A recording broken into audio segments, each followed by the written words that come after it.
Hi study with ஷேனியில் 30 days சேலஞ்சில் second ஆஃபில் அதாவது செகண்ட் பார்ட்டில் ஃபர்ஸ்ட் டே வந்து சூப்பராக கம்ப்ளீட் பண்ணியாச்சு. நான் காலையில் எழுந்ததும் என்னோடய தமிழ் ஸ்டார்ட் பண்ணிட்டேன். 9th வந்து 9 யூனிட்ஸில் 5 யூனிட்ஸ் கம்ப்ளீட் பண்ணியாச்சு. அண்ட் மேக்ஸும் வந்து நான் ஓரளவுக்கு கம்ப்ளீட் பண்ணியிருக்கிறேன்.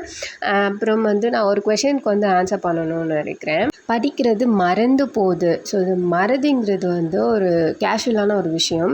ஸோ அந்த மறந்து போகுது அப்படின்றது வந்து நம்ம ஒரு 3 விஷயத்தினால தான் அது நடக்குது. ஒன்று வந்து டிகே, அதாவது நம்ம ஒரு பொருள், அதாவது நம்ம மூளைக்கு வந்து ஒன்று மேலே ஒன்று கொடுத்துட்டே இருக்குது, அடியில் இருக்கிறது வந்து நம்மளுக்கு குறைஞ்சிட்டே தான் இருக்கும். ஸோ நம்ம அதை அடிக்கடி பார்க்குறது மூலிமா, அடிக்கடி சொல்கிறது மூலிமா தான் நம்மளுக்கு அது வந்து ஞாபகம் இருக்கும். இன்னொன்று வந்து இன்ட்ரெஸ்ட் இல்லாமல் படிக்கிறது, அதாவது நம்ம இதை படிக்கணுமே இன்ட்ரெஸ்ட் இல்லாமல் பார்க்குற விஷயங்கள் தான் மறைக்கும்.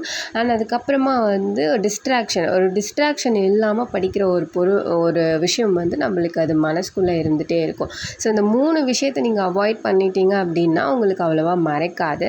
அண்ட் மறைக்காமல் இருக்கிறதுக்கு இன்னொரு சொல்யூஷன் அப்படின்னு பார்த்தீங்கன்னா, அடிக்கடி சொல்லி பாருங்கள், அடிக்கடி எழுதி பாருங்கள். இப்போ வந்து ஒருத்தவங்களை கொஷின் கேட்குற மாதிரி நீங்களே கொஷின் கேட்டு ஆன்சர் பண்ணி பாருங்கள். ஸோ இதுதான் எனக்கு தெரிஞ்ச ஒரு best idea. So all the best. Subscribe.